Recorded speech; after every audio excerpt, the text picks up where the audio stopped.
The single biggest mistake I ever personally made in my career building my company, Onyx Homes here, was not learning how to actually manage a P&L and thinking about my real estate team as a business, not like a job. Now, I did transition from thinking of it like a job into a business, I would say rather early on. I would say that I unbelievably underestimated the importance of understanding a P&L as like a CFO, not like a salesperson. I would say up until honestly the last year of my career, maybe the last 18 months, I understood a P&L like a salesperson. Profit, expenses, revenue minus expenses equals profit. Like I think that's how a salesperson overall understands a P&L. And you want to make sure you understand it like a CFO. If you're growing a real estate team, if you're running your own individual business, that part's fine. But if you're actually growing a company, team merge, brokerage, whatever it might be, the P&L is important. And the biggest thing is everybody that I was talking to in the industry, this is from coaching organizations and masterminds and content people were posting about from the real estate space specifically, was that everyone is talking about growth, more sales, more GCI, spend, right? Add employees, you need to grow, you need to spend, you need to get market share. The market's hot. Mind you, this is 2020 through 2023. This is what I'm talking about. And there was absolutely no conversation around profit. I don't think I heard the word profit ever in the first 3 years growing my company. And it's crazy. Nobody talked about it. Everybody talked about how many agents, how much revenue, all of this stuff. So anyway, this podcast is specifically for real estate team leaders, broker owners that are wanting to grow their business. I want anybody that is growing their business to be able to do it more. I want them to be able to grow faster with more profit. That is our whole reason that I'm making a team leader, business owner content, is so that hopefully people don't have to go through the same lessons that I did the hard way. And if you want the closest possible look at this, I share a ton of information that I don't really share anywhere else. But the best closest place to be is go to onyxhomes.com/school, and you can join our community there where you get direct access to me and all that fun stuff. So anyway, let's kind of dive in. There's a few bullet points I have here. The first one is you cannot undo a bad financial model with hard work. Now, early in my career, if you listen to the last episode talking about the origin story of my company, Onyx Homes, I was working 100 hours a week, 2020, and 80 plus hours a week, pretty much every year after that, up until this year. And I could not outwork my bad financial model that I had built. We had made a decision to make changes to how we ran our company early on. And we made those changes for what seemed at the time like obvious reasons. And I'll go more into detail about this, but we did not realize the long-term implications of what we actually did. So when we started the company, we were on a traditional team model. And if you hear me say 50-50 team model, traditional team, that's kind of what I'm talking about. And I personally believe there's 4 different types of teams. And I'm going to say from starting with number 1 all the way through number 4, this goes from the most profitable, most control to the least profitable, least control. So number 1 business model is the rainmaker. This is where the rainmaker means the team leader generally is in production, heavily in production, and they might have agents underneath them. But the team is usually like employees. So think of licensed assistant, showing agents, production partner, which we'll talk about that probably in a future episode. Transaction coordinator, right? Like you're building around the rainmaker agent who should only really be selling, and that's the only thing they should be doing. That's the first team model. It's the most profitable, most control. The second model is the traditional team. This is that 50-50 team model where the team pays for pretty much everything, has full control over everything still. The agents just do the deals and are really just salespeople, and are on lower splits. Like even nowadays, I think 40% to the agent is probably where this needs to be. But this is a 50-50 team model. You still have all the control and you have good profit margins in this company model. This is what we were. Knowing what I know now, this model should run about a 20 to 30%, really a 30% profit margin business. And a lot of teams make the transition from team to the next one that I'll talk about, which is where we currently operate, because they have 1 or 2 agents that are starting to do a lot of business and they start complaining about splits. And a lot of traditional 50-50 teams turn into number 3, which is teamerages, because they're worried about agents leaving. And I'll talk about that probably in a different episode of why that happens. But they changed their financial model to probably preserve 1 or 2 agents.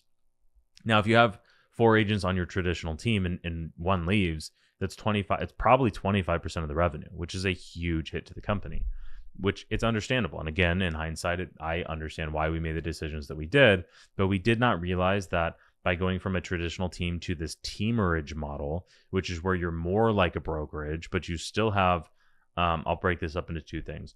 You still have to do most of the things that a 50-50 team does, and you have to start doing all of the things that a brokerage does.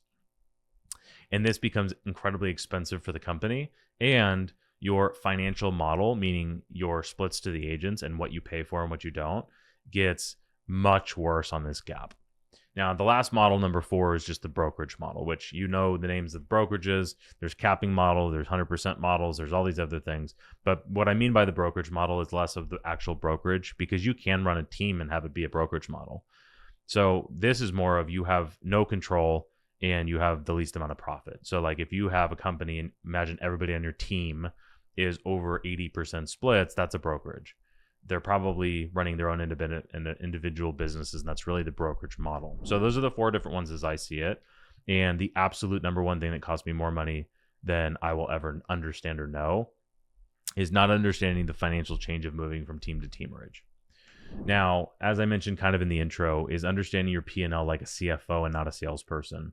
Is, like I talked about, the industry only talked about GCI. Nobody even said the word revenue. Nobody really talked about what number we were talking. If somebody talked about profit, they would say, oh, I'm running this % profit margin. Well, it's like, based on which number, right? Are we talking about top line revenue? Are we talking about after brokerage split? Are we talking about after we pay our agents? Where everybody measured it differently, as opposed to just actually looking at a real P&L, profit and loss, and saying like, hey, revenue is the amount of money that was generated from the deal. So if there's a $10,000 commission check, that is the revenue. If you pay your broker 10%, if you pay your agent 50%, that means that's 60% leaving. So that 60% is your cost of goods sold or cost of sales. And if you're going to want to run a 30% profit margin business, there's only 40% left. So you have to run your entire company on 10%, which is just frankly never going to happen.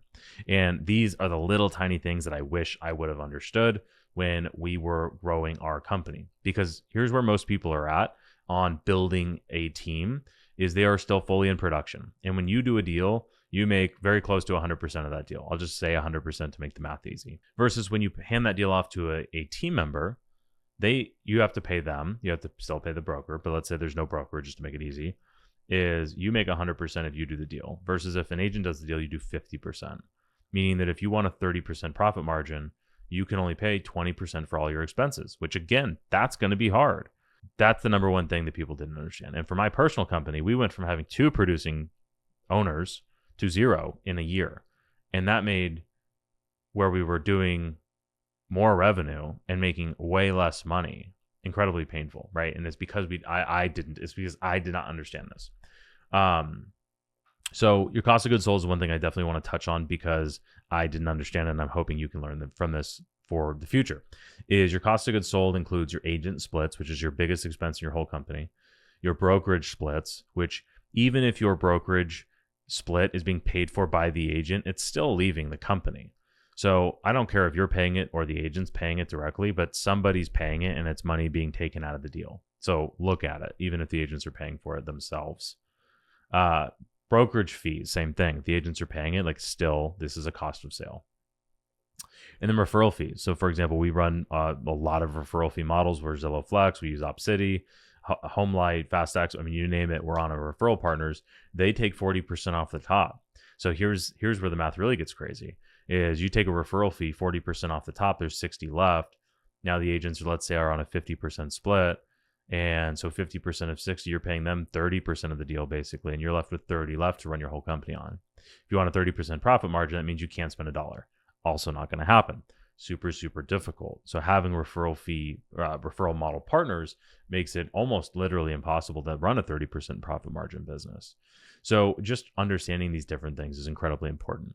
And then just understanding where your gross margin lands, right? So for my company, what it's pretty much been for the last several years, this is our biggest focus to lower this, is we've been about 70% total.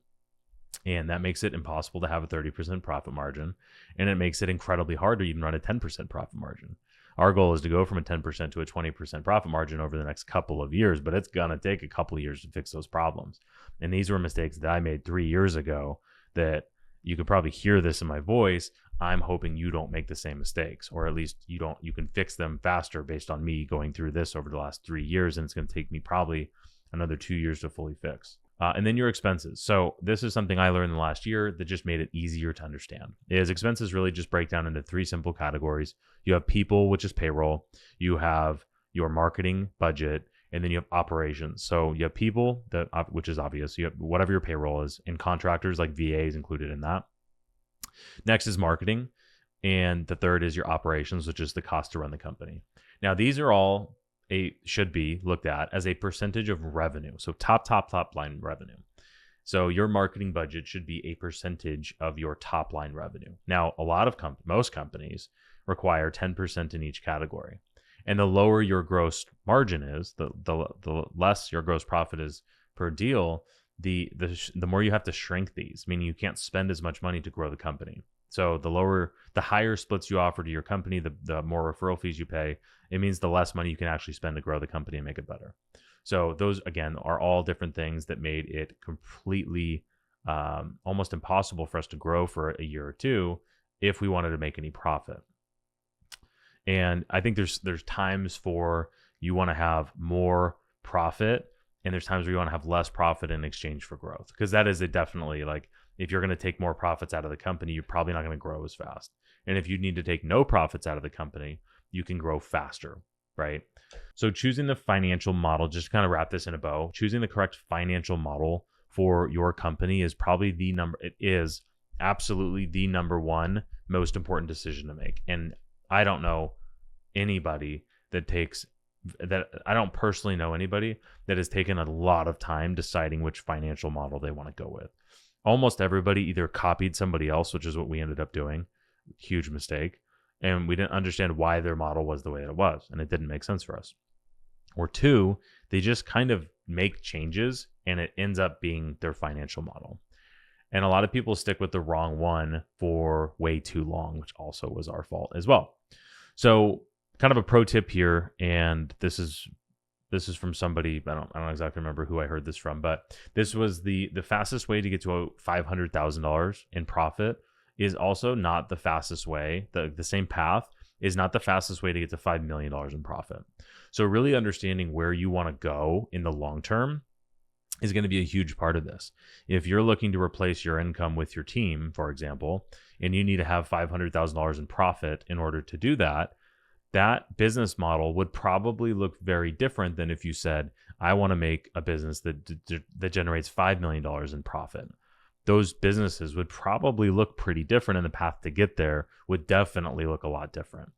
Now, let me give you an example, and just to show how big of a difference or how big of an impact this decision is. So let's just say you want that $500,000 in profit in your company. I'm going to give 2 different examples. So example number 1 is a traditional team model. This traditional team can run a 30% profit margin as long as your cost of sales is 40%. So in order for this company to run a $500,000 profit, they would need to do $1.66 million in revenue. So in total, GCI would need to be 1.66, right? So that's a lot of money. And then we look at number 2, which is the team-merge model, which is like my current model for my company, Onyx Homes, can run about a 10% margin. Now you can get this up to 20%, but it takes a lot of work and it needs to be a large scale. But I currently run about a 10% profit margin, let's say. And in order for this model to make a $500,000 profit, you need to do $5 million in revenue, which is 3 times the size of the business in order to make the same profit. So the question that you really have to answer is, do you want that big of a business? And I do, right? So like this does make sense for us, and we're going to be able to increase that over time. And we want a huge company, right? We want a massive, massive company. It's just my vision for myself and my company and companies as we grow is to have a very large organization. But if that wasn't the case, you wouldn't probably want to go that route. If you want to have 5-10 people, you're not going to get to $5 million in revenue with 5 people. It's just very, very unlikely that everybody's generating $1 million in revenue. And they might, but that business is a little bit hard. Well, even if you grow it to 10 million, like it's very unlikely 5 people are going to, it's probably impossible 5 people are going to do $10 million in revenue without having unbelievable expenses, right? So the last bullet point that I'll leave with is once you fix your financial model, your budget is pretty much done. So what I mean by that is once you've picked your financial model, you pick your agent compensation plan that fits that model. Then whatever you want for your profit margin percentage, whatever's left is your expenses. So people, payroll, right? So people and payroll is 1, 2 is marketing, 3 is your operations. So if you're running a 50-50 team model and you're paying your agents 50%, you want a 30% profit margin. 50 plus 30 is 80. So there's 20 left. There's only 20% left to do marketing, operations, and payroll. So that means your budget's pretty much done. You might as well cut that 20% into thirds, and you're going to be something like 6%, 6%, and 7%, right? Like whatever that math is for those 3. And that's going to be really hard to get to. Just to be honest, I run 10-10-10 for the most part in my expenses. So, and I know there's a lot of companies that operate with more than that. So once you fix your financial model, you're able to say like, hey, if I want to go from 20 to 30 in this example, if you want to go from 20 to 30% profit margin, you pretty much have to lower your cost of goods sold, which is basically saying your brokerage split or your agent compensation needs to go down by 10%, right? Or you're gonna have to cut things, cut expenses. You're gonna have to fire that employee that you really like to have. You're gonna have to cut out that marketing piece or drop your marketing budget, right? You're gonna have to shrink the expenses in order to make more profit, which is going to probably slow the growth of the company. So my last takeaway is the cost of goods sold in this business is the absolute number one enemy of growing a team or growing a company here, is because it's by far the biggest expense. And if you want a high profit margin business, which 30% is maybe not super high, but it's definitely up there, you're going to have that dialed in. So this was a quick podcast on what I think is probably the most important thing, which is why it's the first real episode other than the origin story. And like I said, if you want a closer look at me growing my company and companies in the future, you can join our free community by going to onyxhomes.com/school. That's with a K. Also, if you like this, subscribe to whatever platform you're on, do the things. I greatly appreciate it. I make this content, like I said, because I wish I would have had these lessons, specifically this one, way ahead of time. So that's another episode down. This is a story of me building Onyx Homes from start to finish.